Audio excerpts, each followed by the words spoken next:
Hello, Christian metal community. My name's Jimmy. We're here with, let's see, Jay has got the jazz soul metal over here. What's going on? I'm good, yo. All is well. It's the holiday season, and it's a great time to reflect on the goodness of Jesus. That's right, brother. So today we are with Jared and Emery from the band I Am Pendragon. How are y'all doing today? Very well. I'm good. I just ate. Awesome. You got to speak. Well, man, thanks for taking the time to get on here with us, man. Right. And like I said, if one or both of you want to answer, however you want to do it, the first question is, Did you grow up in a religious home? I'll let you take that, Emery. Did you? Yes, my dad is a pastor. Oh, Yeah, no, not yeah, a PK. A PK is the one you got to. I know. Oh, No. yeah. No, I'm sorry. Yeah, short leash. Yeah. Yeah. Awesome. How about you? Yeah, so I would say yes. I would say we grew up pretty much from the time that I was about probably 2 or 3, going to church services every week. I started in like the kids ministry, like the Wednesday night stuff, very young, and then youth ministry and all that. So I would say we grew up in a religious home. I would say we also, for a long time, were in a very undiscipled home. And so it's like we went to church, we did those things, but there was a lot of learning. My mom is a first generation Christian and was not married to my dad or my brother's dads and stuff. And so she kind of came out of not a lot of good training and upbringing and was learning along the way.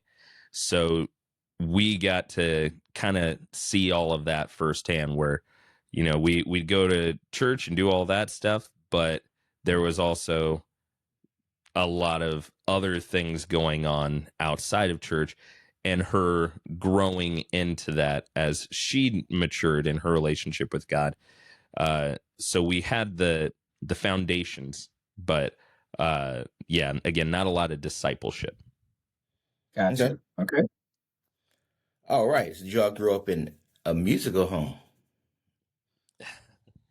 So my dad has had this band ever since I was born. It's the same age as me. wow. So at our old house, like after they'd be finished with band practice, I would hop on the drums and do something. Not Interesting. necessarily very accurate or good, but it was still fun. So Does and then he he allow raised me you to listen to good music. Does he allow you to listen to other bands besides I Am Pendragon? I mean, occasionally. Yeah. Occasionally. 13 minutes. 13 minutes. That's right. 2 bands, you know, nothing outside of that. That should be plenty, right? Yeah. So who else do you? Another artist I like would be Coheed and Cambria, Chaotic Resemblance, Yeah, My I love Chemical Romance. Yeah. Nice. Yeah, The Used. I like them. Okay. Cool. Yeah, he grew up with a lot of music surrounding him. We grew up, again, going back to that weird religious back and forth. I grew up primarily in the 90s, and I was born in the 80s, but primarily grew up in the 90s. And we were in that church culture that was kind of alarmist and, this thing's the devil. And so jumping from one thing to another. So I remember at different points, it's like absolutely no secular music and absolutely no Disney movies because Disney is evil and like all of that. But it would last for sometimes like 6 months. Sometimes it'd be like a year or so. And it just kind of like wanes off. And then slowly everything kind of comes back. So it was off and on when I would be allowed to listen to music. And my mom's genre that she always listened to when we were growing up, she liked a lot of gospel. She liked a lot of like 90s worship music and stuff. And Yeah. so by the time that I was in middle school, I was pretty convinced that I just didn't like music. Mm. And That Oh, wow. sounds like a story. Like for real. oh yeah, I was just like, nah, I don't like music. And I went to a youth group, and it was my first time there. They had me fill out like the visitor card and stuff, and the welcome gift that they had was like a Christian music sampler CD. And so they had a few different ones, and the guy that was having me fill stuff out, he was like, all right, what type of music do you like? And I was like, I don't really like music. And he was like, well, everybody likes music. And I was like, nah, I don't like music. And he was like, if you had to pick something. And I was like, well, I was like, when I was a kid, I used to really like Bon Jovi, but Okay. I can't listen to secular music, and I like Christian music is not good. So I just don't listen to music. And he was like, there's Christian rock music, right? I was like, no, there's not, because I'd heard people say that, and it's like Yeah. Newsboys or it's DC Talk. Like, oh man, DC Talk, they have a guitar in there now. It's rock Yeah. music. And I was like, oh, yeah, it's not rock. I mean, it was passable for what was allowed in my house, is like if I have to listen to something, but it's like, that's not rock music. Like, come on. What about Ray Boltz?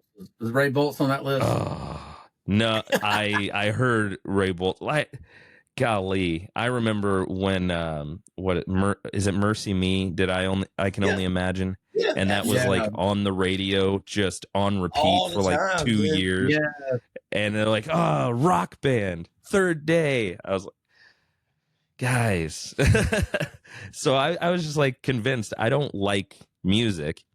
And he gave me it was a sampler CD called Cheapskates, the harder Yeah, I side. remember that. Tooth and nail. And it had Zayo, it had Project 86, Living Sacrifice, like all these bands on there. And I was like, yeah, okay, whatever.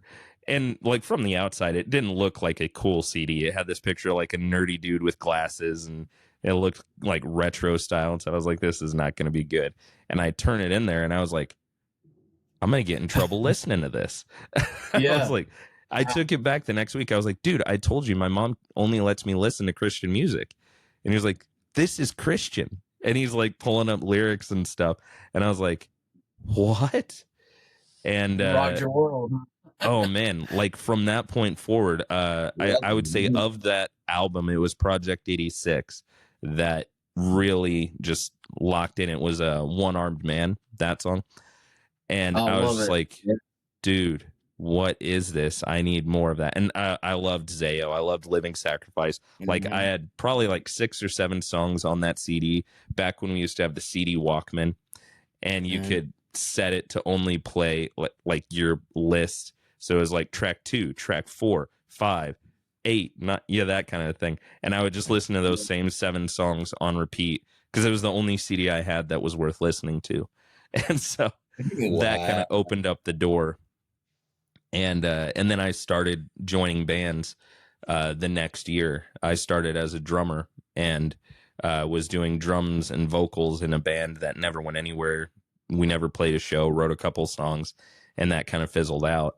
And then it was a couple years after that I started my first real band with my buddy Mike. And that band, we actually did pretty well, played a lot of shows, won some like Battle of the Bands competitions when we were teenagers. What was the name of that band? That one started out as Tomorrow's Heroes. And then we had a friend that moved, and she met some friends. I think they were in like Ohio. And she met some friends there that were starting a band, and they didn't have a band name. She was like, oh, my buddies have a band called Tomorrow's Heroes. And they're like, cool, we'll use that. And so then there were like 2 Tomorrow's Heroes MySpace accounts, 2 Tomorrow's Heroes. And so we're like, nah, that's lame. So we changed our name because somebody else stole it.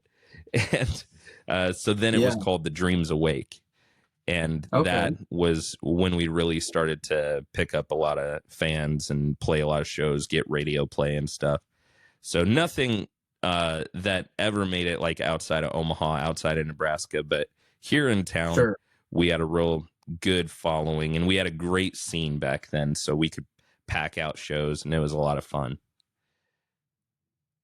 That's awesome, man. Well, I love how that one compilation just like changed Ooh. everything for you. That's so Right. good. Yeah. Dude, that's funny. I mean, that happened with me actually with the Art for the Ears compilations. Oh For yeah. Intense Records.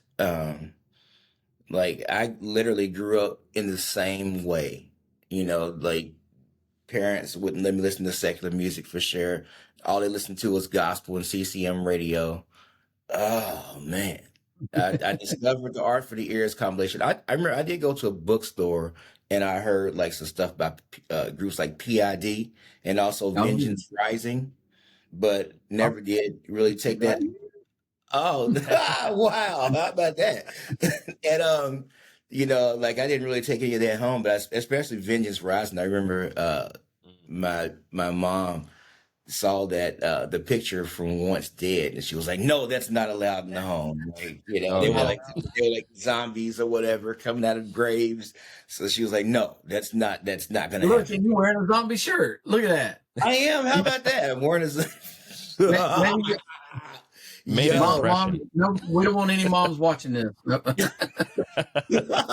But yeah, man, the art for the ear. So, compilations, especially the 90s, that was such a huge thing. And it's so cool that Cheapskates, because I remember getting I remember that CD for sure. Yeah, I got it And still. and that in that album cover, like I was like, what in the heck? But of course, I knew all the songs on there, so that was the thing. And I definitely gravitated towards that Living Sacrifice, Zayo type of music. But Project 86, God bless them too, because they're really dope. I got Truthless Heroes That's one of somewhere. my favorite bands. I love Project. Mhm. Yeah, so I know Jay always talks about the Satanic Panic is what they used to call it back in the Yes. day. Yeah. hmm Yeah. I did not grow up where I could only listen to Christian music. I really didn't grow up in a Christian home. But hmm what changed it? What really changed for me? Like I literally started with Ray Bolts. I graduated to Carmen, Wow. Carmen. and Yeah. then I think maybe it was like Newsboys or something, Audio hmm Adrenaline after that. But what really changed it for me, that what I remember was that youth group. It was a VHS tape, and it had Living Sacrifice and Gospel Gangstas, and Wow. That's already. it was a compilation VHS, and that changed. I was like, dude, Supertones were on that, and I discovered all this Wow. new music. Loved it. That is awesome. Yeah. That's So that's that's awesome. That is interesting. I wonder what the future is for like compilations and that kind of thing. Because of course we don't have physical media anymore. I mean we have it but Yeah, yeah. we Well, don't we don't have it much. So who The Christian knows? Metal Group has released 2 compilations, but We have released two again, compilations. Bandcamp is all digital.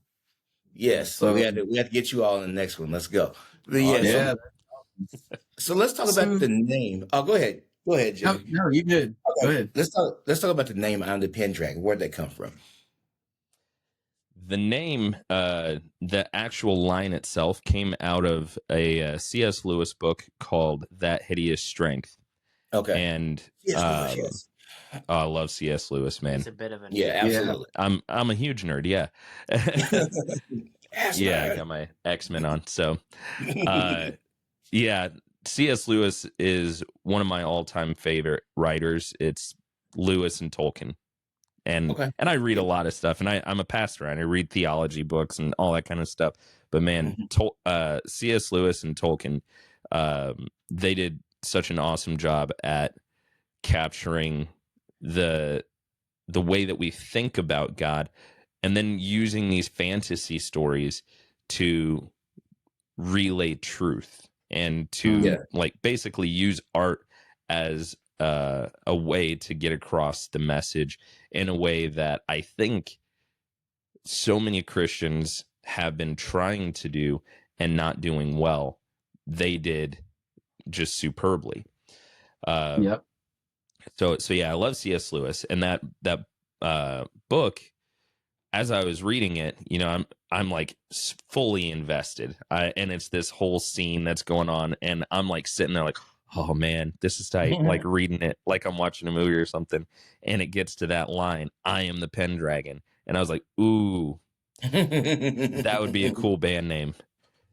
And then it was as soon as I had that thought, it was like this whole other story started sprouting out of it. And so Pendragon is a concept band. So all of our music, we're on our third album. That's Right. we've started releasing singles for it. The full album will be released next year. But it's all telling one progressive story from start to finish. And it's not related to the C.S. Lewis book, but I don't think C.S. Lewis would be too upset about it because C.S. Lewis actually took the Pendragon title and elements of his story from the old King Arthur mythology and was tying that into his space trilogy. It was Out of the Silent Planet, Paralandra, and That Hideous Strength. So he's borrowing off of old myths and kind of repurposing it to fit his entirely new story. And so I just did the same thing with him and took a little like that one line, this one name, and made a whole new story off of that. So I don't think he'd be too upset about it. We can find out when we get to eternity. So Yeah. No, that's cool. Yeah, there's one of the Heaven's Metal magazine staff writers. He had his own magazine in the 80s, and it was called I Am the Pendragon. So that's cool. pretty cool, man.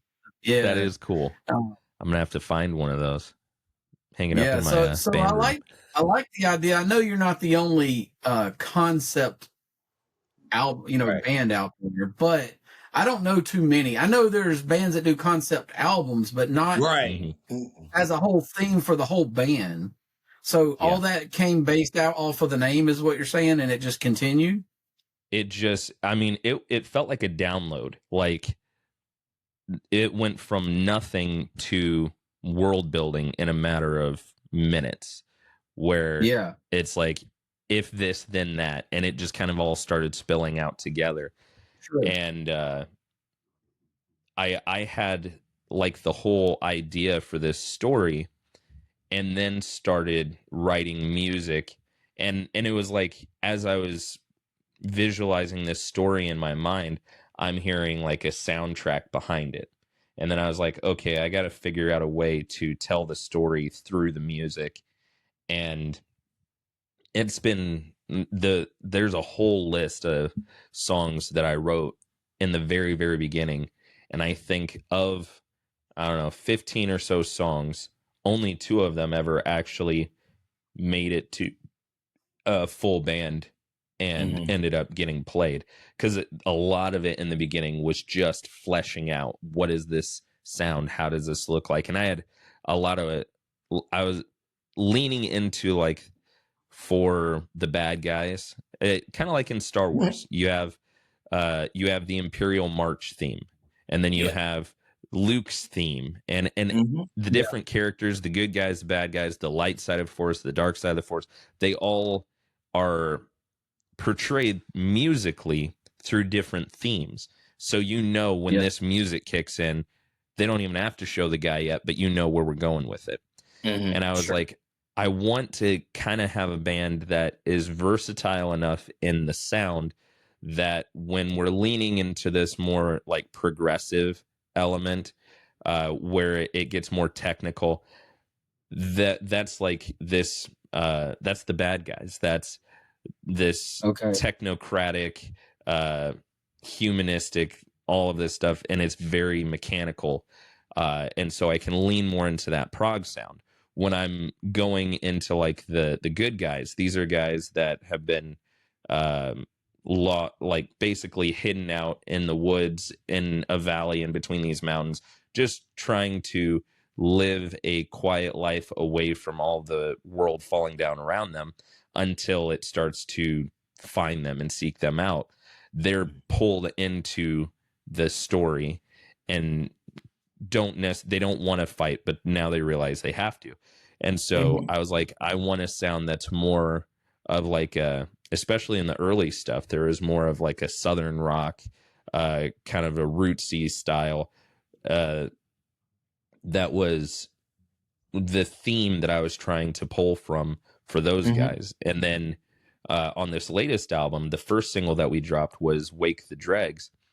And this one, I wanted it to be kind of like a harsh combination where it still has that proggy, like time signature kind of technical style, but just very heavy and dirty sounding at the same time. Mhm. And these guys are basically like a biker gang type of group that live on the outskirts that are like, we do what we want. The bad guys, they're not going to tell us what to do, but we're not good guys and we'll hurt you if you come near us. I wanted to kind of find like that middle ground. And so using not just lyrics to tell the story, but even like the songwriting and the genres that I'm pulling from to create feeling behind the story. And then that way it also helps the listener to know like, oh, this is a bad guy talking now. Because it's not one-to-one, like every time I'm screaming or doing harsh vocals, it's a bad guy. No, sometimes the good guys scream. But I did want it to, at least thematically, like there are some clues if somebody cares about the story. But then the other layer of it is I also wanted people to be able to connect with a song. And that's where I think probably the harder part of the songwriting came in, was like, I could write these really deep, nerdy stories into the music, and somebody could listen to one song and be like, yeah, I don't get it. But I wanted somebody to be able to listen to one song and hear one song and get a message from that song. It doesn't have to be a fully encompassed gospel message from start to finish in one song. But I do want to, in each song, relay truth. Even when I'm writing a bad guy song, I want to do it in a way that is exposing darkness, not reveling and celebrating in it. Right. And so I use a lot of different things like that to create the presentation of this story. It's almost like you put a little bit of thought into it. A little bit. I mean, like you said, I started when he was my wife was pregnant with him when I first got the idea. I remember sitting in the hospital drawing the Pendragon character when he's in the NICU, and I'm just sitting by the nursery. So it's literally been a 15 and a half year, almost 16-year project at this point. Yeah. So Emery, how old are you? I'm 15. Okay. 15. And how long, when did you join the band? I joined last fall. So he kind of had an interesting on ramp because Dave, our previous drummer, had let me know that he wasn't going to be able to play anymore. He wasn't going to be able to tour and all of that. But he gave us basically a 6-month off ramp to find somebody, get him ready and stuff, so that he wasn't just leaving us in the lurch.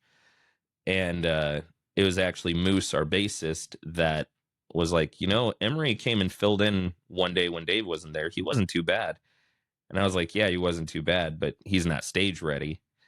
And but that 6-month process gave Emery time to work and to learn the songs. And it wasn't even like, all right, you're in the band now. It was, you have 6 months to work your butt off and get stage ready, and I'll work with you. And Dave worked with him, and he got to sit in band practices and stuff. But it was like, at the end of this 6 months, you're going to audition, and the whole band's going to decide if you are actually ready and good enough. You don't just get the job because you're my son. Yeah, exactly. And there's also the spiritual element where I told him he needed to first, before he even committed to the 6 months, pray about it, seek God for it, and really ask. And I told him up front, I was like, if you do get in the band, you are not obligated to stay in the band. You don't have to be like locked in, like touring with me for the rest of your life. You do this as long as God calls you to it, and as long as you want to do it. But I don't want this to be like, oh, I'm just a part of my dad's thing. Like, I want this to be yours. And then when you're ready to move on, I want it to be a launching pad to help you get wherever else you want to go. If you want to play with another band, if you don't want to do music at all, that's fine, but you're not stuck here. Yeah. So Yeah, that's really he had that whole fall time last year to prepare, and then officially joined in January. That's when he took over. Okay. Nice.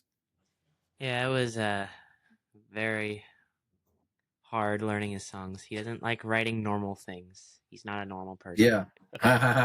Like rarely Yeah. in a normal time signature like 4/4.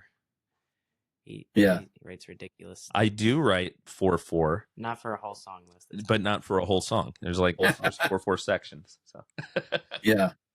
Yeah, what are some of the crazy signatures you do? Nothing too crazy.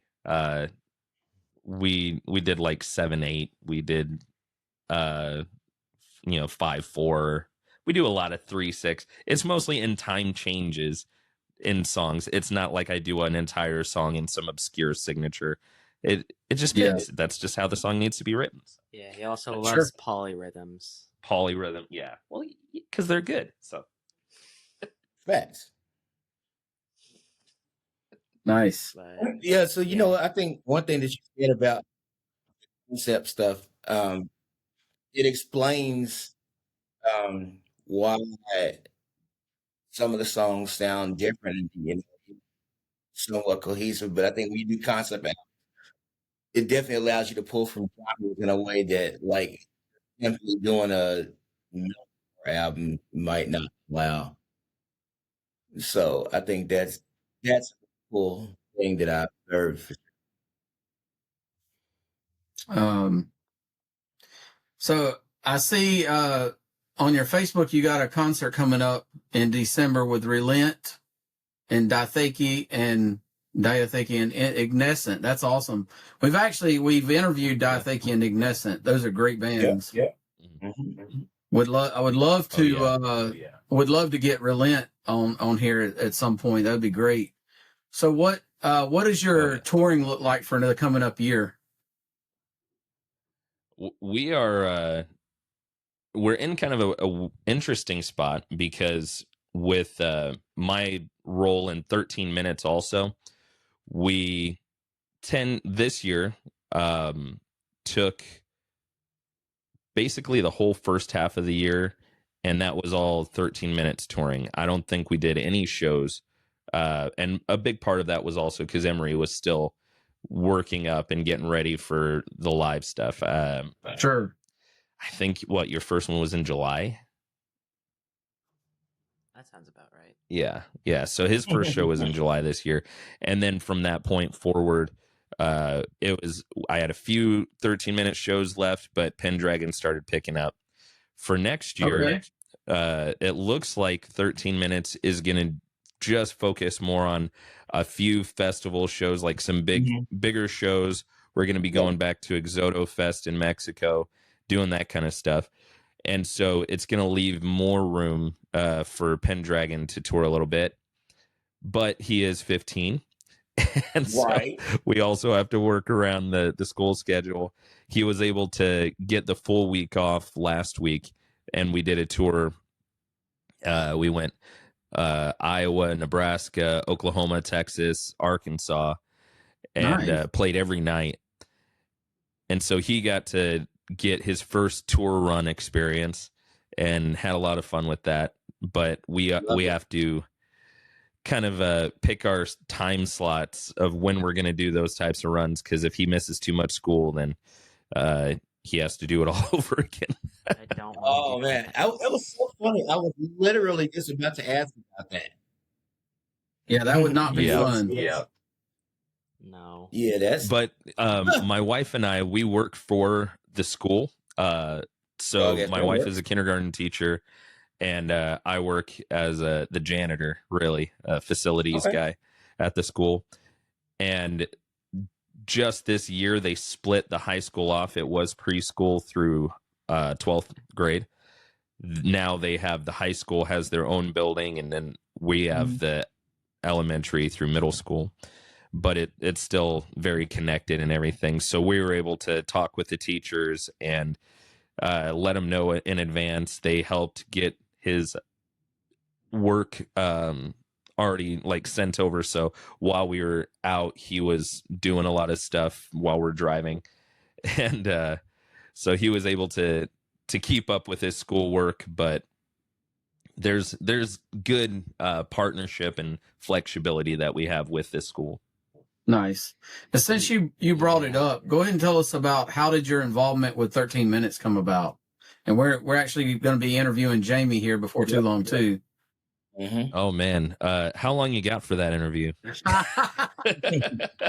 We got some time. I can't say it too much because if you get me going, I can go off. But Jamie is a talker, so we'll keep that in mind. When I know. I was about to say yes. Bro. Hit heavy editing. Heavy. Dang, that is hilarious. So when I've known Jamie since 2017, 2018, somewhere around there. Actually, when 13 Minutes came through Omaha, I think it was in 2018, I opened for them. The band that was supposed to be their local support ended up dropping off, I think, the day of the show. I was already planning to go to the show and see the guys. And I just sent Jamie a message. I was like, hey, are you guys still wanting support for the show? I was like, I don't know how many people I could bring out, but I could at least come out and do an acoustic set to open up for you. And he was like, oh yeah, that'd be awesome. And so that was the first time we met in person. Everything before that was all online. Okay. And then through the whole ups and downs that they have had, like I loved when Obsessed came out. I loved that album, and I'm a big fan of Michael's voice, and so Sure. I always loved when we would get to play festivals with those guys or when they'd put out new stuff. And then when they went under for a bit, I stayed in touch with Jamie while he was doing Cardia Complex. I did some art for t-shirt design for him, and just kind of like stayed praying with him and supporting him throughout that. So when he said he was relaunching 13 Minutes, he was even sending me videos of guys that he was auditioning for vocalists. And he was like, oh, this guy sounds really cool. Oh, there's a lot of potential here. And so I had no intention of throwing my hat in the ring at all. I was like, no, that's cool. I'm glad for you guys. And so they found a vocalist. They were prepping with him for months and did their welcome back party. And then it was right after that, I think like a day after the welcome back party, that the vocalist was like, yeah, I'm not going to be able to stay. And so he messaged me right away and was like, dude, you're not going to believe what just happened. I was like, oh, geez. And I knew how much he'd be working up for this and putting in for it and stuff. And it was a bummer. And I just kind of like messaged back. I was like, dude, it's like, if we were closer, I already would have been there. Like we would have been working together a long time ago. And he was like, yeah. And I was like, well, if you ever decide you want to give this long distance thing a shot, let me know. And I was kind of halfway joking about it. And he just replied, he was like, at this point, I'm kind of thinking about it. And so we were like, oh, like, are we both serious? And so we talked a little bit, and he sent me some instrumental tracks from the Obsessed album just to record like scratch demos to give an idea to the other guys. He was like, I know you. I've seen you perform. The other guys haven't. I knew Preston. Preston was playing bass at the time. And I'd known Preston because we were on a label together called Raven Faith Records. And so I had never met him in person, but I've always like followed their music and promoted them and stuff when he was doing Outside the Shadows stuff. So when he joined 13 Minutes, I was like, oh, that's cool.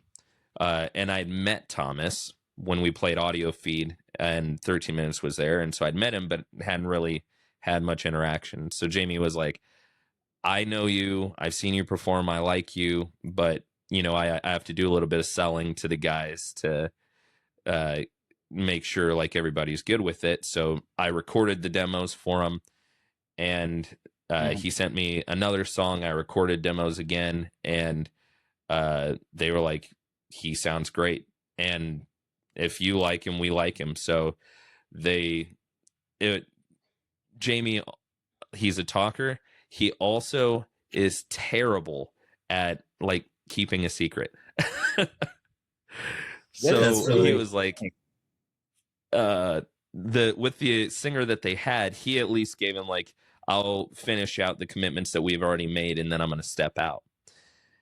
And so once we decided, I spent about a month praying about it, praying with my family, and we all decided like, okay, it feels like a green light here. So I gave Jamie, I was like, hey man, I'm in. He was like, cool. And so he started messaging the vocalist that they had and was like, hey, we've got a guy. So he'll be able to take up for you after you're done. And he was like, we'll announce it at Life Fest. Like after the Life Fest show, that'll be your last show, and then we'll announce the new singer. And he was like, well, I don't mind if you announce him now. So I'm thinking it's going to be months before anybody even knows that this is going on. And then I see a Facebook post. It's like, new singer for 13 minutes, Jared from I Am The Pendragon. And it was like, all right. And he did the same thing when we went and recorded, I think every song that we've recorded since I joined. Like he would get the rough tracks from the studio, not even like mixed down or whatever, just the rough. And he's like, oh, it sounds so cool. And he'd like post a clip of it. I'm like, dude, like, yeah, have some patience. So he just gets excited, man. That's so funny. Yeah, so it's been really cool being able to be a part of both. Super cool. Nice. Yeah, that is that's funny. That's like he's really cool. I've met him a couple times, so you know. Yeah, I met him at Mortal Fest. Oh where I yeah, met him. Yeah. Working with Anthony over there. Yeah, I saw you have merchandise on Anchor merchandise too. Yeah. Yes. We have Christian Metal Group is on there as well. I like Nice. the shirt with just the mask on it, the silhouette of the mask. That's pretty rad. That was the first design, yeah. Oh, really? Okay. Well, actually, second design. So how did that come about with the wearing a mask on, as far as part of the performance and only one member wearing it? Because a lot of bands, if they wear a mask, it's usually everybody, right? Yeah. I'm actually horribly scarred. And so I needed to cover this disfigured face and not let anybody see me. So, yeah. No, the mask itself came about for a couple reasons. Number one, I wanted something that was kind of an indicator for somebody that's only seeing us live. They've not heard of us or anything. They don't know about this story, but there's an indicator that there's something else going on with it. And it invites them to ask the question, why is the dude wearing the mask? What's the deal with the name?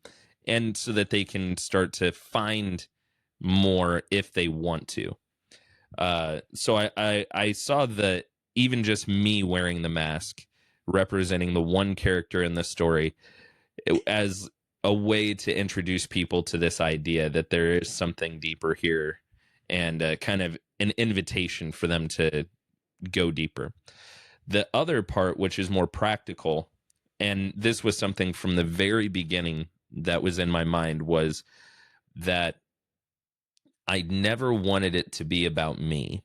I always wanted this to be like, if this is what God has me to do, then it's his band, it's his project, which means I could come to a point where I'm no longer the guy for the job. I could just get old. I could be called to a different ministry.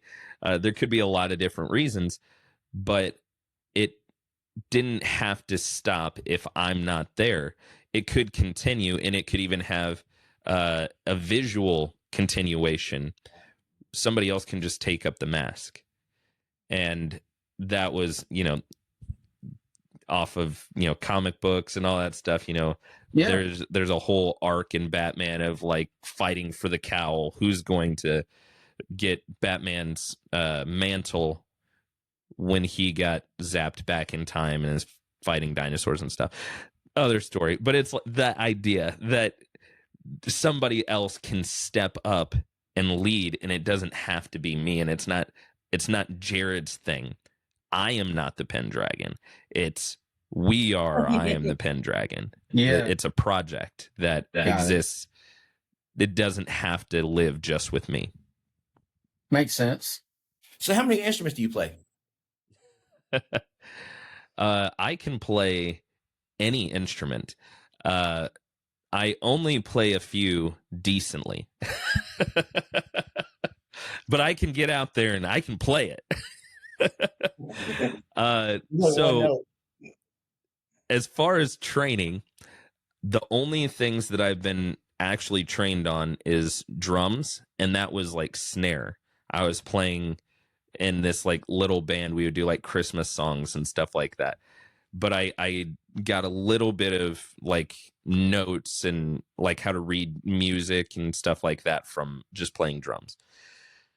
But the only other thing would be vocals. I did choir when I was a kid, and so I learned more sheet music, notations, time signatures, stuff like that, just from going through choir.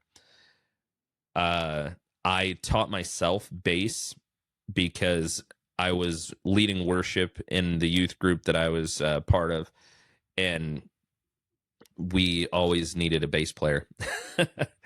And so I was like, well, it's only got 4 strings. So I think I could probably figure that out. And so I picked up bass, and I got one of those books that you get at the store that has a DVD, and it's like how to play bass for beginners. I was like, that's what I need. And I went through like the first few chapters of it just to get the basics, and then once I had trained my ear for it, I'd pretty much started playing by ear after that. Nice. And then that was where I started writing Pendragon music from, was off of the bass. Okay. And then when we were shuffling through musicians early on, I just couldn't have a consistent guitar player. I had a bass player. I didn't have a consistent guitar player.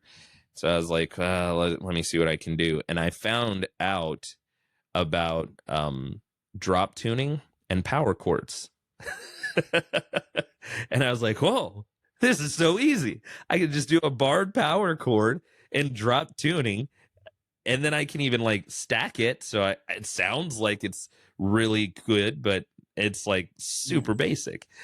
And as far as like runs and like light lead stuff, because I played bass, I could play single note leads and all of that. And so I just kind of transition. And so I've never claimed to be a guitar player. And I've absolutely never said I was a good guitar player. But I am good enough to make people think that I am a guitar player. Yeah. I play a little bit. I can play by ear on piano. I play a little bit of ukulele. My wife is Filipino Hawaiian, and so I learned a little bit on that. And awesome. I diversify and try different things, but primarily if I am a musician, I'm a singer first. I'm not even a great drummer anymore because I don't play consistently. I used to be pretty good, but now, I've just learned that if I raise my children to play instruments, then I don't have to. There we go. So Emery, so how did you, why the drums, and how long have you been playing? So for drums, it was just something that I've always had available, and I like hitting things. I play football and basketball, so that helped. Like, I like hitting things. Basketball. You play street ball, so when he's playing with, I trained him rough, so yeah. So I always liked like hitting things and being aggressive, but I officially started learning in 5th grade. Before that, I would just bang around doing whatever. But 5th grade, I started out in public school elementary band, which was comprised of 3 people. There were 2 percussionists and I think like a flute or something. So that was a fun experience. So I was like, Dad, I want to do something. Teach me how to play drums. So he worked with me, and Do you remember the first song? wasn't it Back in Black by AC/DC? Yeah. So Stay here. yeah, he started me off with those, and then played a couple of Gorilla songs, and then he eventually taught me how to like learn by ear. So like if I hear something I really like, I try to learn it. Like Nice. Yeah. one thing I'm trying to learn currently is Project 86 is Fall Goliath Fall. I like that one. Oh, that's a great song. And then one that's really gonna help me like lock in on hearing would be Psychosocial by Slipknot, because he's an amazing drummer. Nice. Amazing drummer. Like Which one? They've got like 14. The original. I mean, yeah, all of their drummers have been excellent, but Joey is just top tier. I know. Yeah, I think. it was just so cool because like I watched a video of one of his drum solos or whatever, and like he's on this platform and it's moving upside down all the way around. It's like that Tommy Lee thing. You know, he wasn't the first to do that now. Motley Crue did it. Newsboys did it. Newsboys did do it too, yeah. Newsboys did it. That's right. All right, I got a challenge for you. I want you to go learn an old tourniquet song. Ted Kirkpatrick. If you don't know Ted Kirkpatrick, that's he was a beast. It's so funny because I was going to recommend a song too. Okay, go ahead. I'll tell you what. I'll give you. Go ahead. I say you. What do you recommend? Yeah. Okay, I recommend that you learn Incommensurate. Okay. And I was actually going to recommend that you learn Raise the Chalice by Mortification, actually. Oh, Mortification. That's a good one. Yeah. I've been putting him on some Impending Doom recently also. Okay. So, oh, golly. Yeah. These are live recently. Tiers to aspire to as a drummer. That's right, man. Yes. Yes. Yeah, another one he's putting me on is watching the drummer for Blink 182. Oh. Okay, like he was just saying the other day how like he does it so well that he makes it look easy. Oh, yeah. And when I tried to play one of his songs, I think it was I Miss You, like he's just doing like a straight beat, and then he's doing like a snare roll with one hand. Yeah. It's like, okay. Yeah, what I told him about Travis Barker and any of those drummers that are just at that tier is rudiments, the boring stuff that you never want to practice. Like you don't want to sit there and boom boom paradiddles and all that kind of junk, but that is what gets that limb independence, and that's what gets your rhythm, your timing. You just lock in where you don't have to think anymore, and that's when you can get something like I Miss You. That is an easy drum part. It's simple, but to actually play it the way that he plays it is a pain in the butt. It just sounds really easy, but there's all these ghost notes going on, and they're intentional. It's not like he's just loose. Yeah. He's just that good. But yeah, Kirkpatrick, my gosh, dude. Yeah. And he was a songwriter.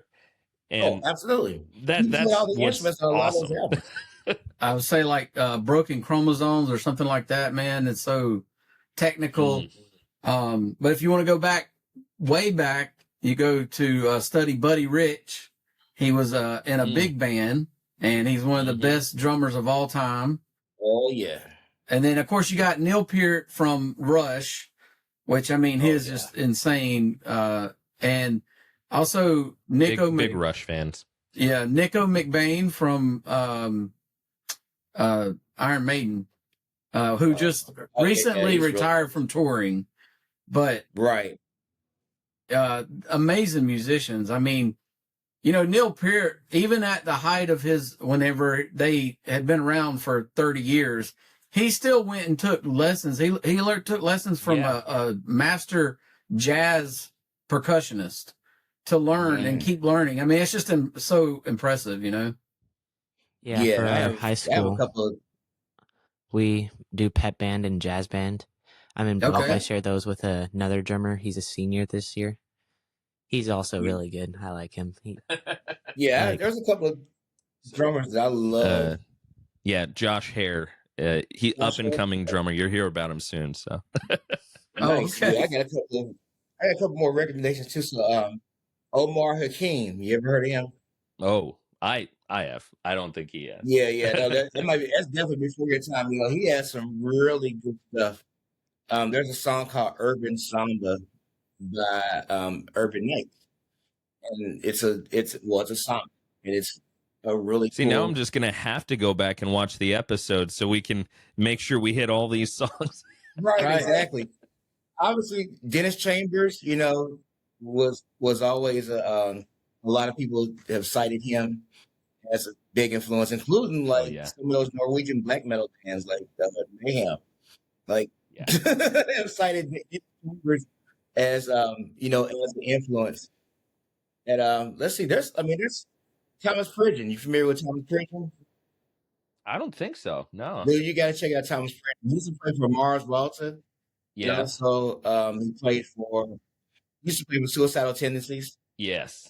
Any drummer from Suicidal Tendencies. Um you all familiar with Thundercat, the Yep. bass player? Oh Yeah. man. And he used to play for them too, but his brother, Oh wow. Ronald played for them. He's Ronald Bruner. Monster. Just go as soon as this interview's over, just go listen to everything. Listen to everything. And then one more that also played for Suicidal Tendencies, Eric Moore. Oh yeah. Now Eric Moore is really on another level. He's Who otherworldly. does he play for? So he played for Suicidal Tendencies, and then he played for this group called La Lake or something like that. And now he's doing drum clinics around the world and just kind of Yeah. as a drummer for like a bunch of different bands. Yeah. He probably Yeah. gained a lot of popularity in the gospel music scene, and then in Suicidal Tendencies. Suicidal Tendencies they took all the gospel musicians. Yeah. Yeah. I never Like knew really, that. yeah. Yeah. So many of them. I know so many of them. First of all, but also a lot of those musicians are from the church. I was gonna say, in your jazz class, have y'all studied Gene Krupa? You know who that is? No. So for jazz band, we meet 2 times a week before school. And then I'm also in another thing called ensemble, which is like a small, it's just like choir, but like a select group from it. That's So cool. we meet in the early days, or Well, meet early in the look day up. for those. Yeah. Well, that's cool. Well, look up Gene Krupa. He was one of the all-time best jazz drummers, specific to jazz. He was amazing. So Yeah. that's cool, man. Well, I was looking at your your discography for I Am the Pendragon and your EP, Revisionist History. You dropped on Mythic Panda. So what was that like working with Jairus? I really appreciate Jairus. I appreciate the Rottweiler Mythic team. I feel like we've heard that more than once. Yeah. I know. How about that? They've been such great supporters, and for that season that we were with them, it was very weird because we signed with Rottweiler on a Saturday. Okay. That Wednesday, Sean Browning did an all bands Facebook meeting or whatever, like Zoom meeting, and it was like, "Hey guys, just letting you all know I sold the label." Oh wow. Oh, that's how you found It out. was like Okay. the label that we just signed to, because like I've known Sean since 2020. We just interviewed him. That was a very fun interview. Yeah. Oh, he's such a good dude. Yeah. And we built up a rapport, and he helped get us out to a few festivals and stuff. Nice. And so when he was like, "Do you guys want to come on to Rottweiler?" We're like, "Oh yeah." And then the label gets sold 4 days later. Oh no. And we were like, I don't know this dude. I don't know Gyrus. I don't know Mythic Pen. I never heard of him.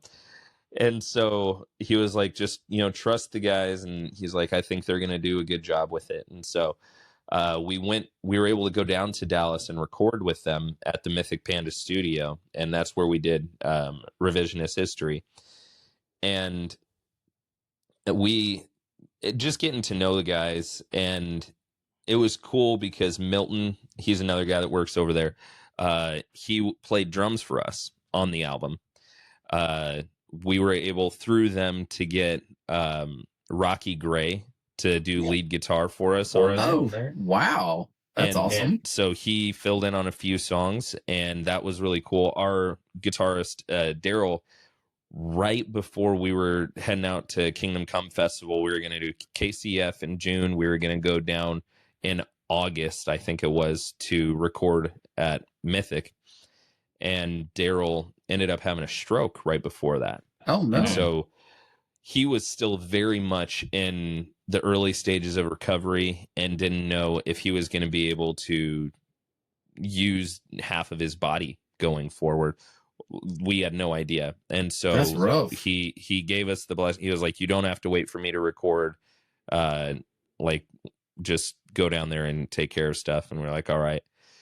So we were able to get Rocky in on the songs that, like I said, I did some lead stuff. I can do some lead, but some of it was like, I wrote this section for a guitar player much better than me. And so they were like, I think we know a guy. And they were able to pull Rocky in. And there was a girl that was kind of, I think at the time she was kind of interning and learning sound stuff and recording and everything.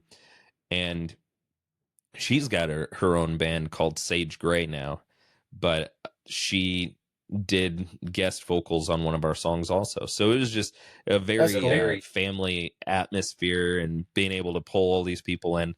So yeah, we really appreciated the time that we had with Rottweiler, with Mythic, and even as we parted ways for this new album, Gyrus is still very supportive and called me a week or two after that and was like, hey man, there's a festival that's getting put on that I think you guys might be a good fit for. Do you want me to share some information? So it wasn't like we didn't leave because we don't like those guys or anything like that. It just felt like a new season. And I would say that the Christian music scene could use a lot more of that. Oh, absolutely. I know that's right. Yeah, they've been so great and just continuing to support. And I'll always be grateful and support those guys as much as we can too, because I still love Mythic and love Gyrus and Milton and what they're doing down there. It was just a different season for us. For sure. Felt like this was a time for us to kind of be on our own for a little bit. So nice. Yeah, that's awesome. Cool. So I know that you all have the singles coming out. You're talking about what's the timetable you need people to be done and out? Yeah. So we released Wake the Dregs in October. And what's interesting on that one is we did do a music video for it. But if you watch the music video, it doesn't always exactly sync up with the track. And the reason is because we recorded that music video back in 2022 before we signed with Rottweiler. And we had that song like ready to go way back then. We had recorded it at a studio here in town, and we're planning on just releasing things on our own. And that was when Sean reached out to us and was like, hey, would you guys like to join us? And so we kind of sidetracked this whole album so that we could be introduced on Rottweiler. Because it was like, we're going to come in on basically book 3 of the story and introduce ourselves to all these people that have no idea what we're talking about. So that was why we did Revisionist History, was we recapped a few of the songs that we had recorded in the past. We redid them, represented them to kind of give people like a primer on Pendragon. But that initial video that we put out, or the one that is out now, I recorded it back in 2022 in my garage. Oh, wow. Okay. And then we went and we re-recorded the song from scratch. So there's the only thing that stayed in from the original recording was Daryl's guitars, because post-stroke he wasn't able to record the same way. And so his guitars match. They sing perfectly in the video. The drum hits aren't necessarily exactly the same. Most of it, I mean, it lines up enough to where I was like, yeah, we can put it out. It's good. But I also wanted to, again, just honor the guys that were there at that time that we were working, and not just move on without doing that. And so we released Wake the Dregs officially in October. Mm-hmm. We just put out Fire from the Sky and Atonement. And with those first 3 songs, Wake the Dregs was like, Pendragon is back. This is the sound. This is who we are. It's darker. It's heavier. It's more focused. And so I wanted to get that out there first. Fire from the Sky was really cool because we were able to bring in a buddy of mine, Kyle Beneke, on guest vocals. He's from a early 2000s Christian metalcore band called Nodes of Ranvier. I've got a CD. Yeah. So I worked with Kyle, but I knew Kyle for a long time. Like, we met first over 20 years ago because he's from Omaha here. And I used to go see his band System Failure play. And that was one of those first bands that opened me up to not just Christian rock music, but like Christian metal, heavy music, and having somebody like that in my town. And so years later, I hadn't seen him for probably 10 years or so. And I was hiring a production guy at my job to do video work. Did this interview, and I'm just staring at the guy forever. And I was like, did you used to be in a band? And he's like, I was in a few. And I was like, well, what band? And he was like, well, most people know me from Nodes of Ranvier. And I was like, okay, I know Nodes, but I never saw them live, and I never saw a video of them. So that's not where I know you from, but that's tight. I was like, did you ever do local stuff? And he was like, yeah. He was like, I was in a band called System Failure. And I was like, dude, I have your CD in my car right now. Wow. And so I hired him, obviously. And we got to be real good friends. And he's on Fire from the Sky. Okay. Yeah, so the Nodes, I never in 20 years was 100% sure how to pronounce that. Yeah. So yeah, kind of like Diatheke or Diatheke. Oh man, if you go watch that interview, you'll see we make fun of them. That's Absolutely. Diatheke. I think we finally got it right. Diatheke is the Greek, yeah. Yeah, we made fun of them there for a little bit. So on Fire from the Sky, is that actually Emery on the photo? No, it's not. In the photo, no, actually, those are my 2 other boys. So for the Titans album is my daughter Haukea. She is the cover, and so she was the first one. I had that already planned and stuff.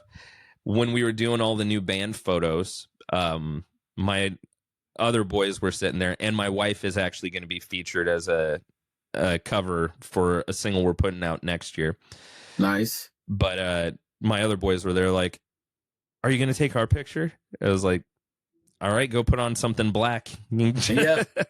They came up cool. and took a picture. And as we were just doing it for fun, but as I was like doing the editing and stuff, my son Atlas, man, he has that stone cold look right up front there. And I was like, I'm going to use this shot. And so, yeah. That's awesome. We had decided to put out the single and then do a double. And so I was like, oh, that's perfect. We can just use that photo for the double. Well, I wanted to ask about 2 specific songs, kind of like the backstory and how they came about. One is The Flood. Obviously, that was released a while back in 2020. But that song, and then also All I Want for Christmas. How did those 2 songs come about? Okay, so The Flood, that one was like you said, it was released, I think, back in 2020. Maybe it was 21. I'm not sure. But that I wrote the song in the angst of releasing our second album, where it's like we'd gone to a studio, recorded with a producer, and we were really happy with it.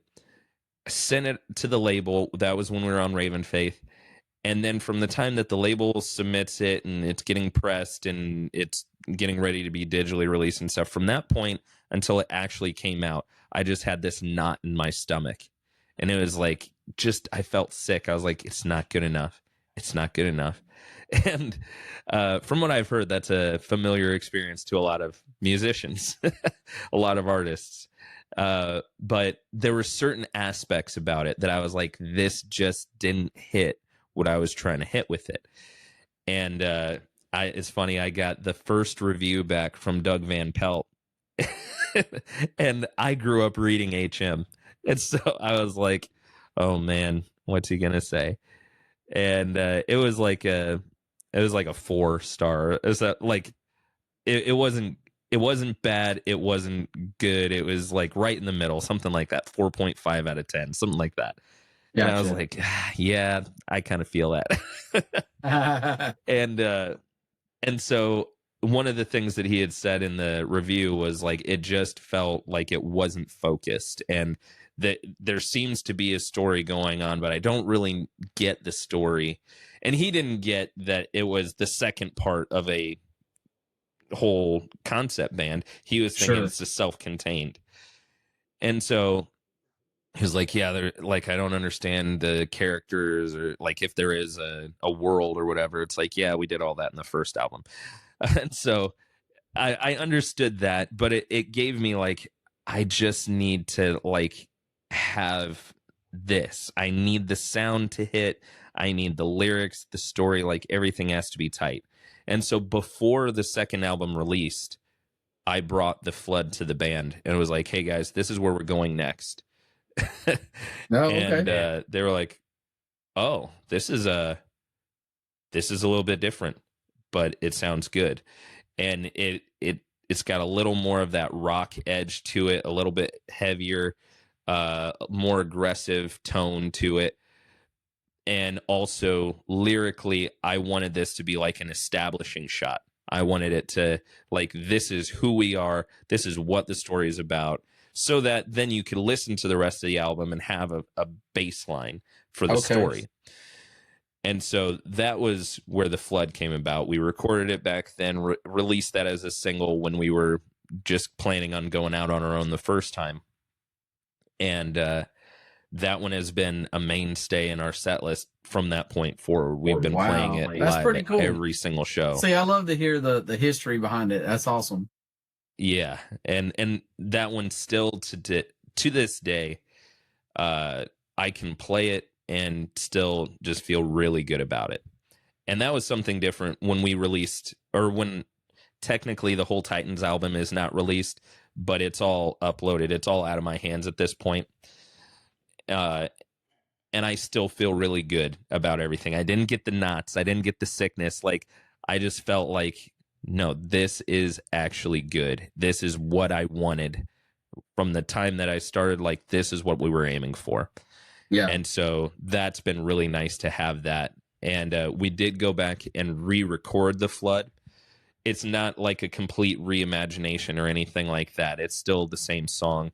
It's just a little bit tighter, a little more crunch on the guitars, I guess. Yeah. And this one we mixed. It's a hybrid of Emery's drums and Dave's drums. Oh, so okay. They both came in. Dave fully re-recorded his drums, and Emery recorded drums for it. And then I took, like, I really like the way Dave plays this section, and I really like the way Emery plays this section, and made like a new hybrid drum part for the song from both of their tracks. Okay. So they're both featured on what's going to be on the album. So that's the Flood. All I Want for Christmas. yeah, that's the next one. We did our first Christmas song, Holy Mystery. I think that released in 2022 originally. and then we did a remix of that one also. And that one was kind of like, okay, what would we do for a Christmas song? I wanted it to be heavy. I also was very intentional about, like, if we're going to do a Christmas song, it will be about Christ. It's not going to be the fluffy crap. Like, it's going to be like fully about Jesus. Yeah. And so that was Holy Mystery.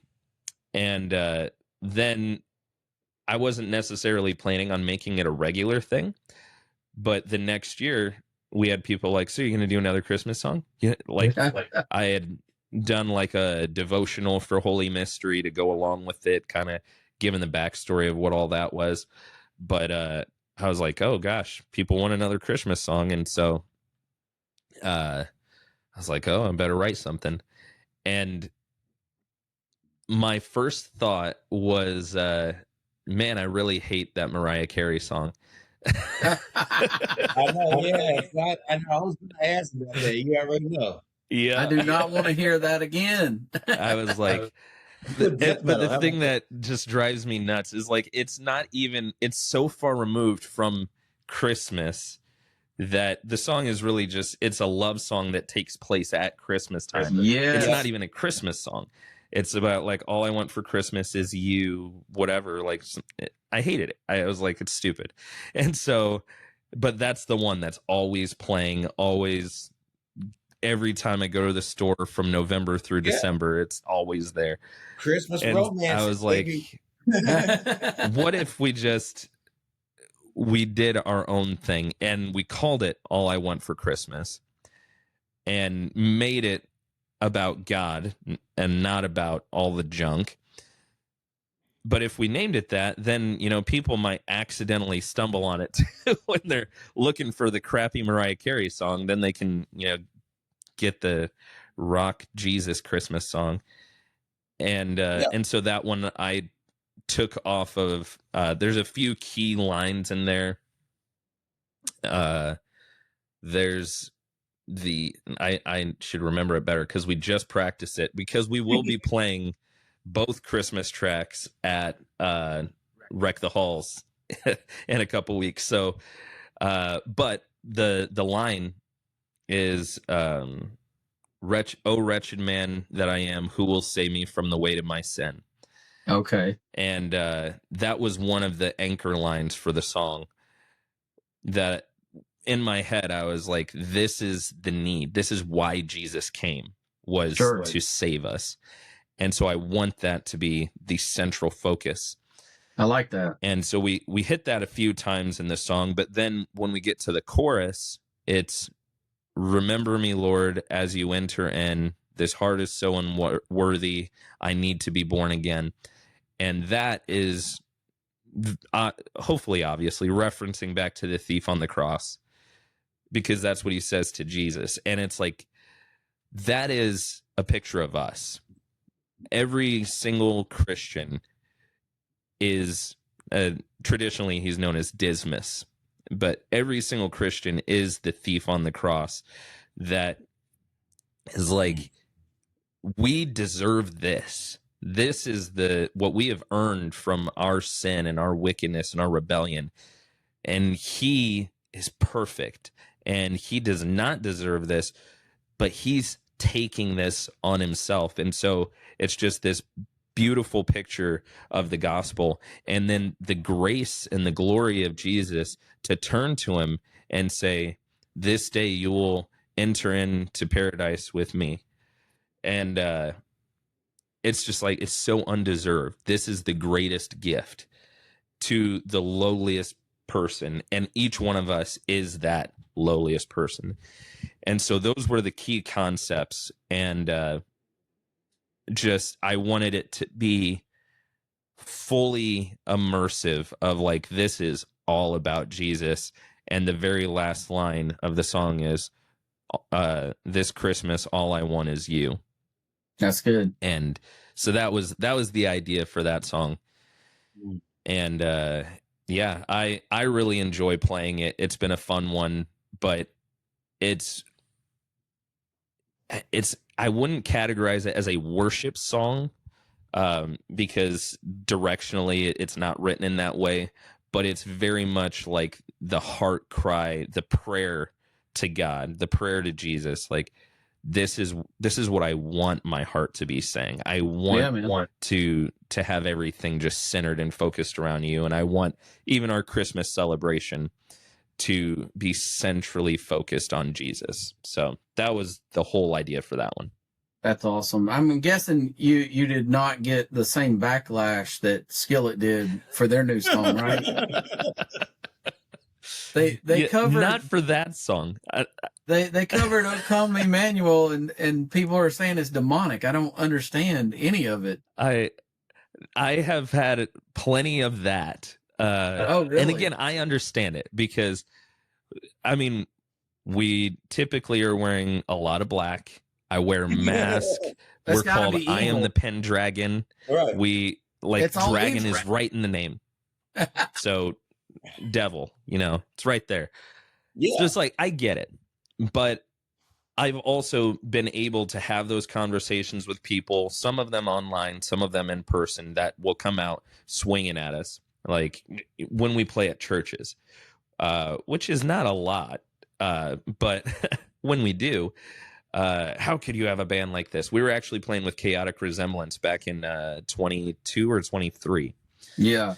And both of us were getting just thrashed online when we were playing at this church over in Iowa. Like really? They're bringing in these devil worshippers and look at them wearing all black and they're dragon and all this stuff. And I actually started a thread conversation with this lady that was just tearing into us. And I was like, I want you to know I do understand. And this is where the name comes from. This is what C.S. Lewis meant with that line. This is what I mean with the line. This is what the word Pendragon means. And here's the music that we do. Here's some of the lyrics that we have.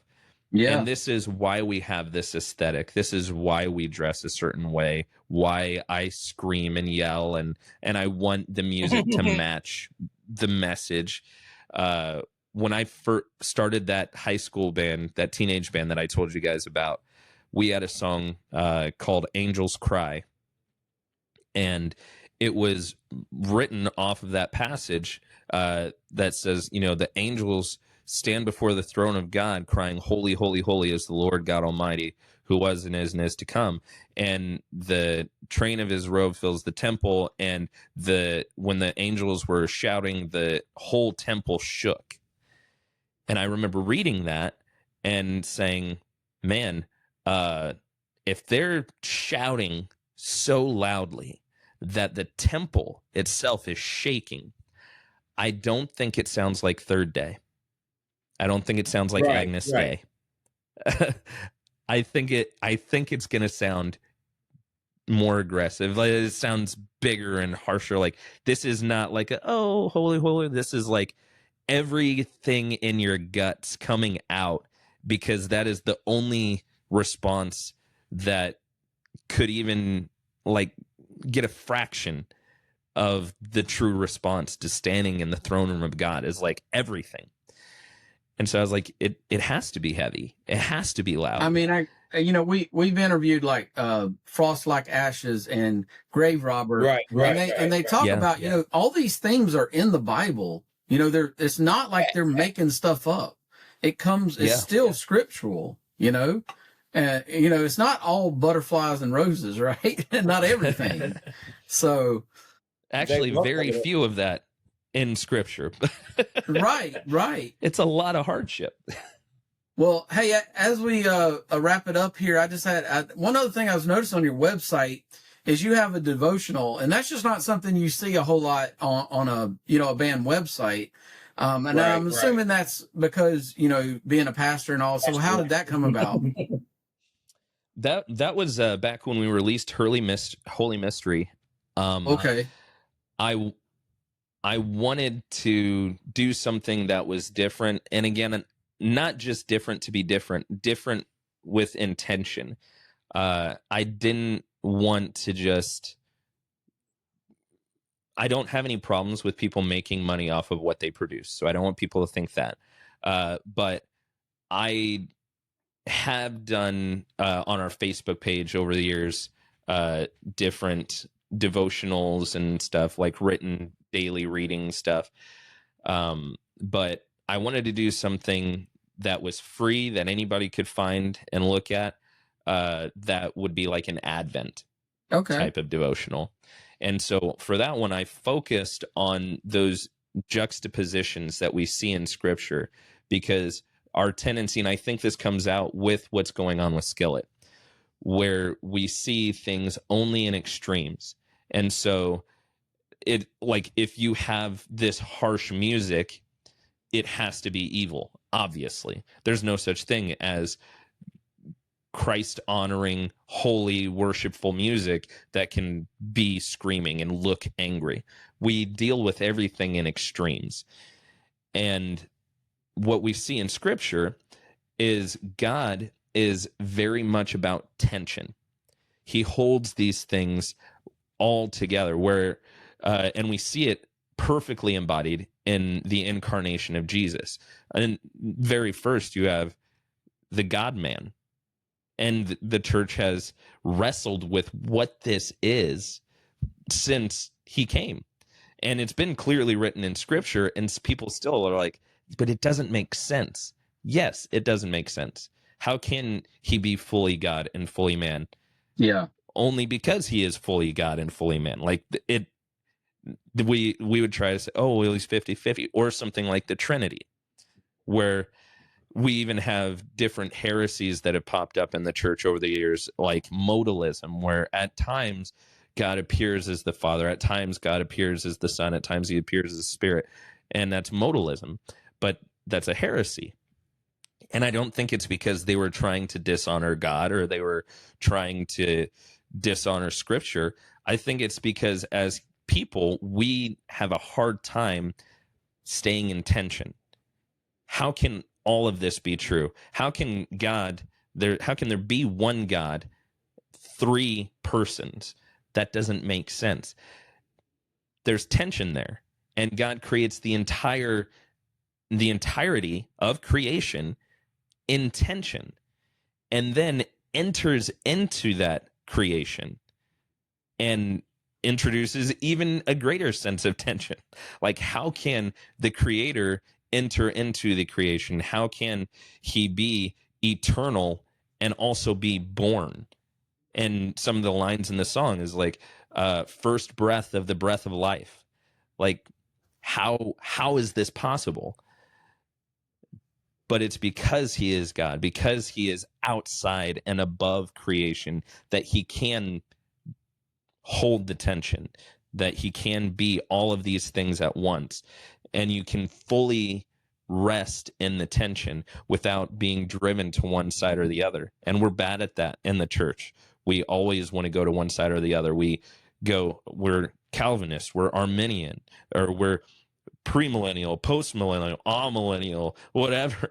Like, we have all these camps and categories, and everybody's got verses. Everybody has sections of Scripture that it's like, well, see, it's right there. And it's like, well, yeah, I affirm that. That's true. But I also affirm this. And they want to act like they're competing with each other, like one verse has to win over the other verse. And that's not the Bible that God inspired. God designed Scripture and designed the universe in a way where all of these things are true at the same time. And we need to submit to the order that he has placed in creation, and not always try to overly make sense of it in a rational box that I can hold and make sense to me, and recognize, like, wow, God is smarter than me, and God can do things that I can't comprehend. And it doesn't contradict. He is also not illogical. He wrote logic. So it's not that these things can't work together. It's just that I am so finite that I can't always see. But if he says this is true and this is true, they're both true fully. Right. They don't compete with each other. They don't negate each other. They are both absolutely true. And I can just rest in that. Okay, that's good. See, there's the pastor coming out. Right. You can't separate it. It's all good. Yep, absolutely all good.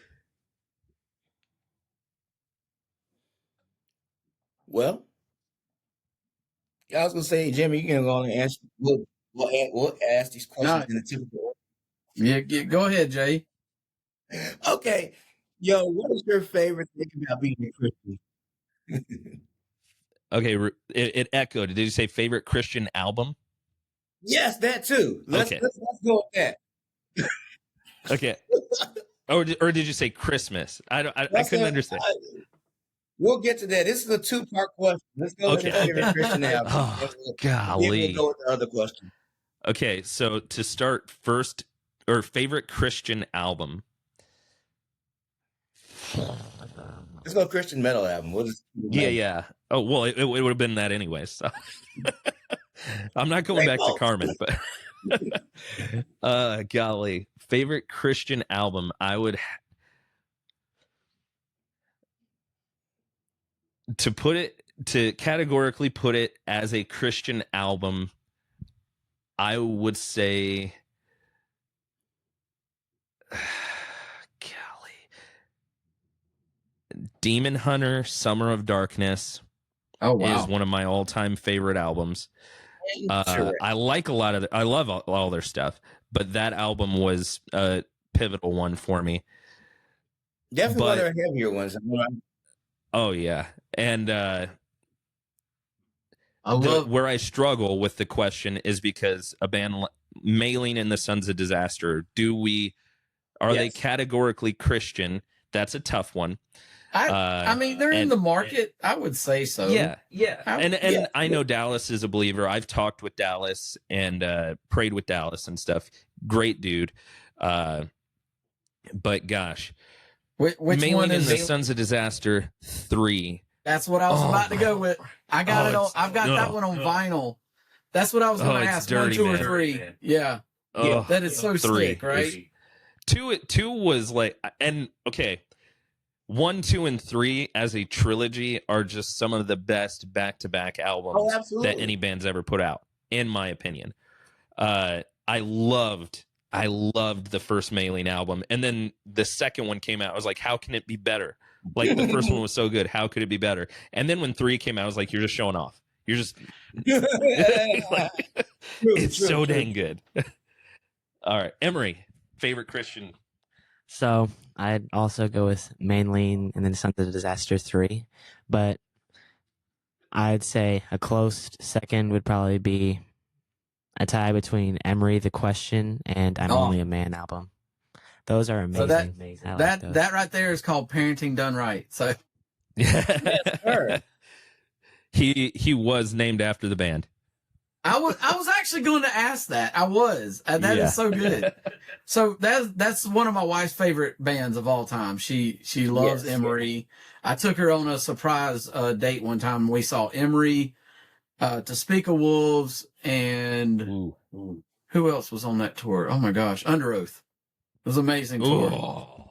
Yeah, it was so good. That's rough, man. But so Emery's originally from my area. They are like 30 minutes from here.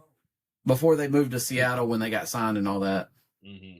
Yeah, I think we saw them once, and it was at like a big festival in Iowa. Yeah, the Hawthorne Heights is for Lovers tour that they were doing. Oh yeah. We got for the bit we stayed. We actually got there right on time because Emery switched like their performance with another band or whatever, like times. So we got there right as they were setting up, and my dad was like, I think that's Emery.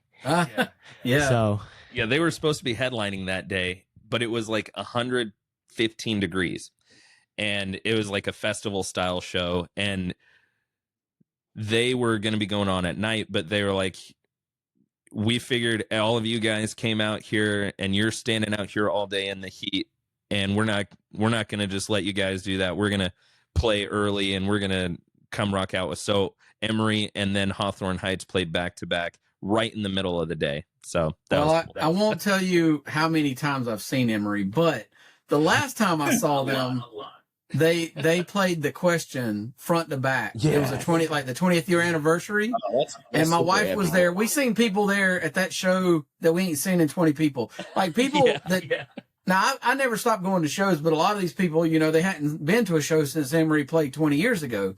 But they came out for that one. It was so electric. Like, I mean, everybody knew the words, and it was so good. Yeah, Well, Jay, you want to another band that was Okay, now here we go. Now another band that was on re-ask for that that was question? Silverstein. now for the revised standard version.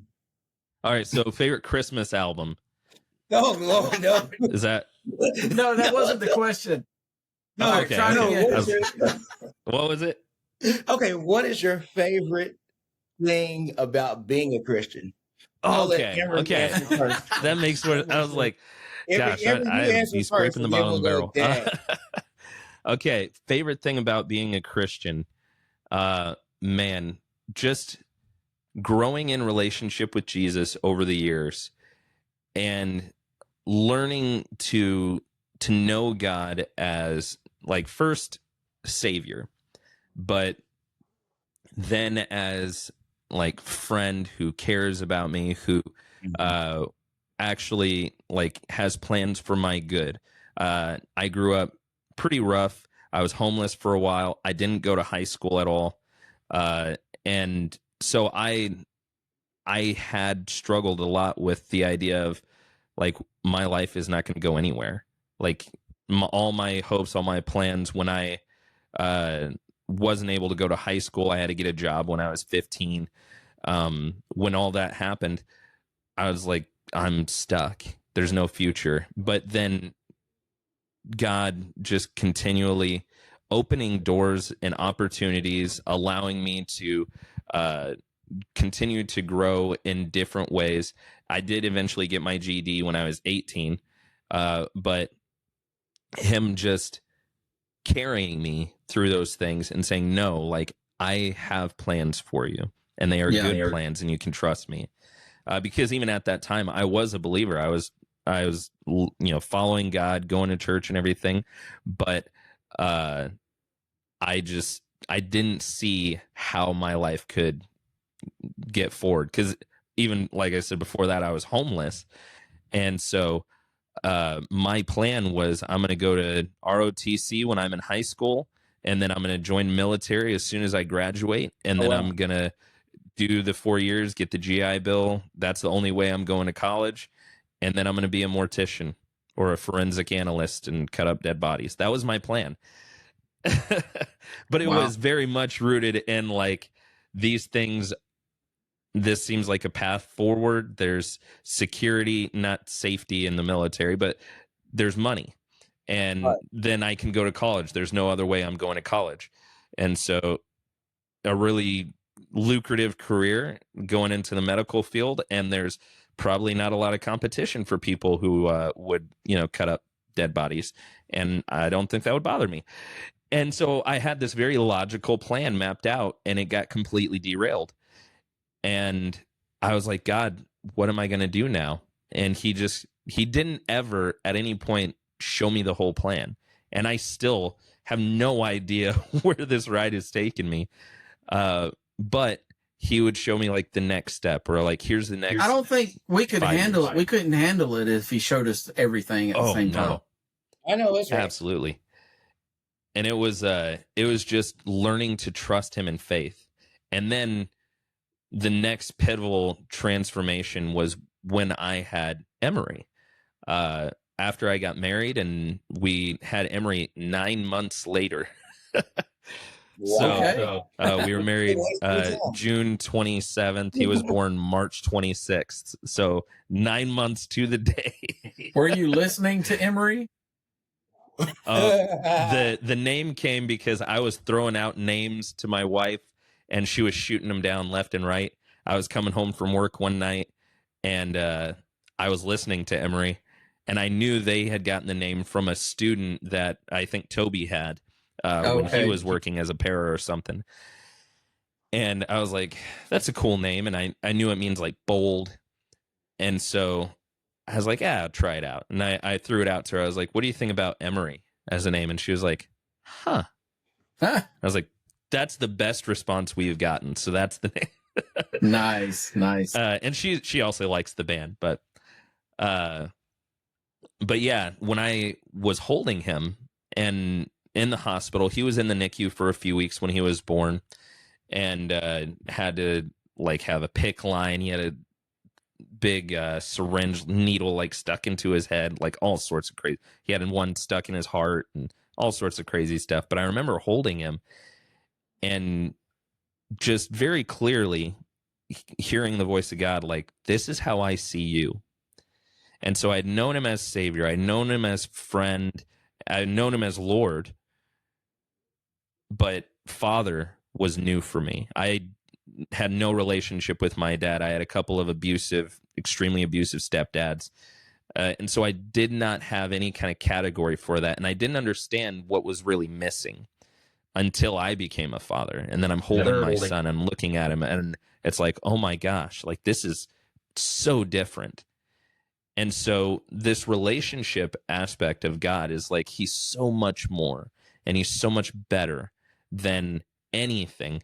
And he graciously, over time, reveals a little bit of himself more and more, because like you said, if it was all at once, we wouldn't be able to handle it. But he's just slowly walking us through this process of allowing us to know him and being more and more satisfied with just him, where everything else can be held with an open hand.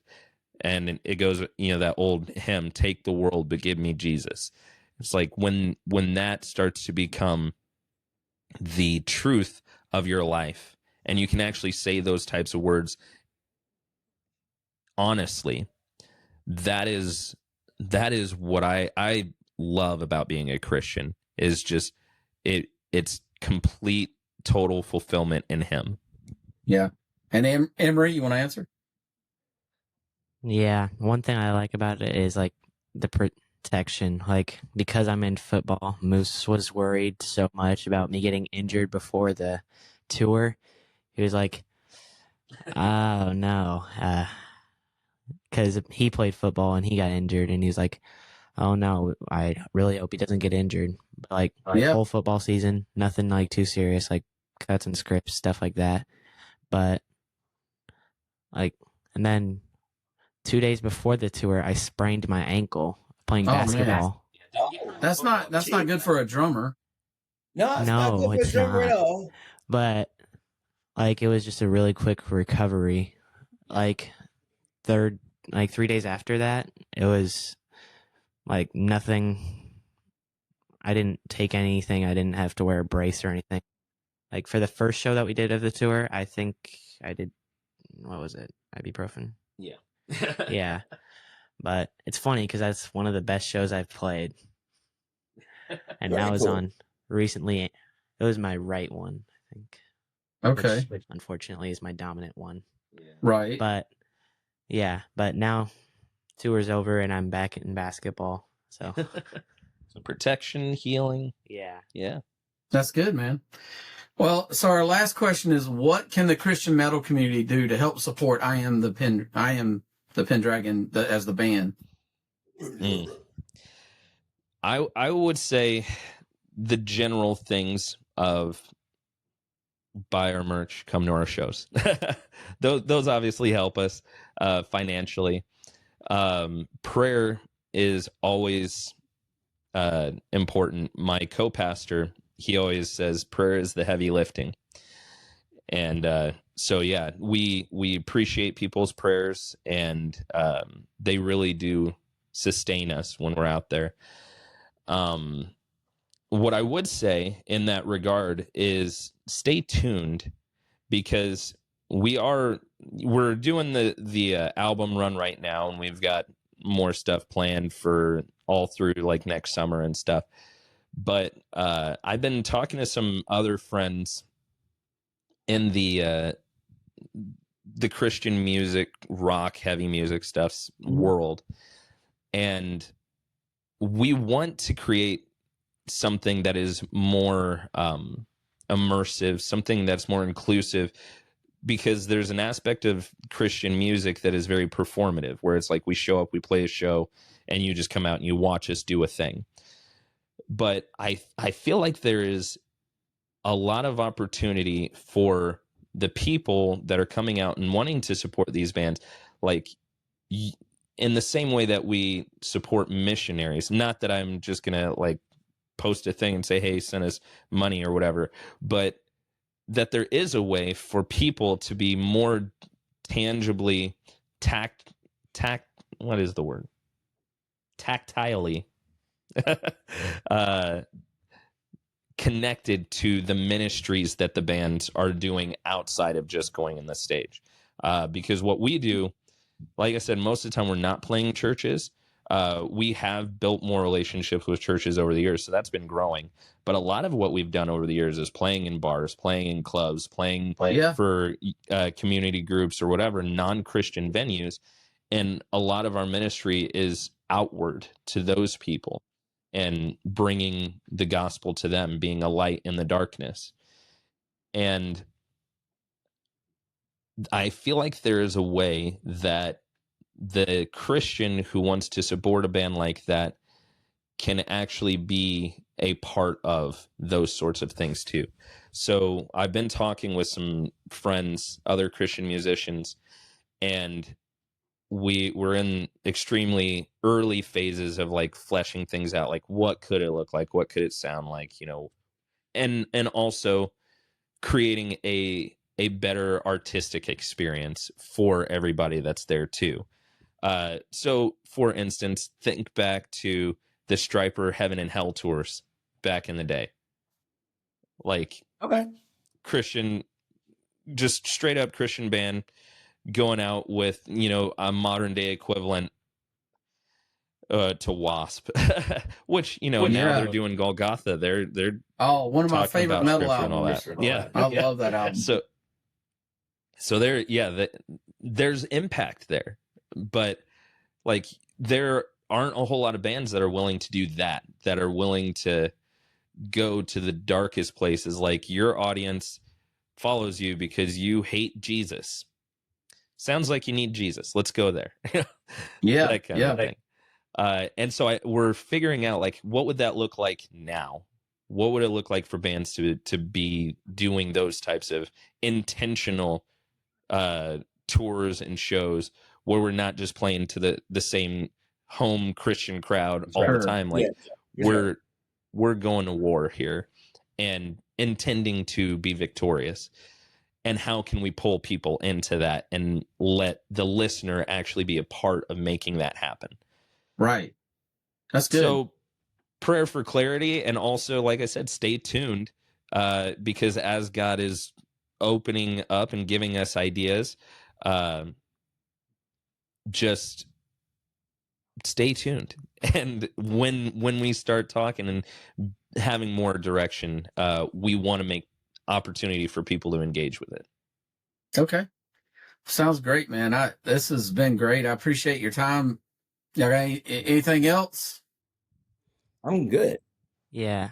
For that question, I would say, like, especially if you're younger, like my age or like 20s, it really helps if you come out to shows, because he's not going to be here forever. We need a new generation of rockheads. That's true. As much as I would like it, but hey, there's a lot of them out there. Are you familiar with GMF, or was it GFM? Old Frank. Yeah. Well, they're now, no longer. Now it's Maggie. Now it's Magdalene Rose. Now, what is Morning Eve? Morning Eve. Yeah. I just saw Maggie a couple months ago. Yeah. Oh, that's awesome, man. Yeah, we interviewed. Oh, dude, I love Brutality. Came through. I did a live interview with them, and then we interviewed them too, man. Those guys, so good. Well, yeah, dude. I mean, you got some of them bands. They did really start really young. Disciple. Kevin started Disciple when he was in middle school, but you know, so did Chaotic Resemblance. They're very similar in how everything about them. Like, I feel like Chaotic Resemblance is really carrying that torch of what Disciple was, you know, 30 years ago. It's pretty impressive. Oh man, and they're just such excellent dudes. Yeah. Oh, no doubt. I actually met them at Immortal Fest too, but Yeah. Well, cool. Well, great, man. I appreciate it. I hope y'all have a great day. Hey, thank you so much. Happy Thanksgiving. Merry Yes, God Christmas. bless you all, man. For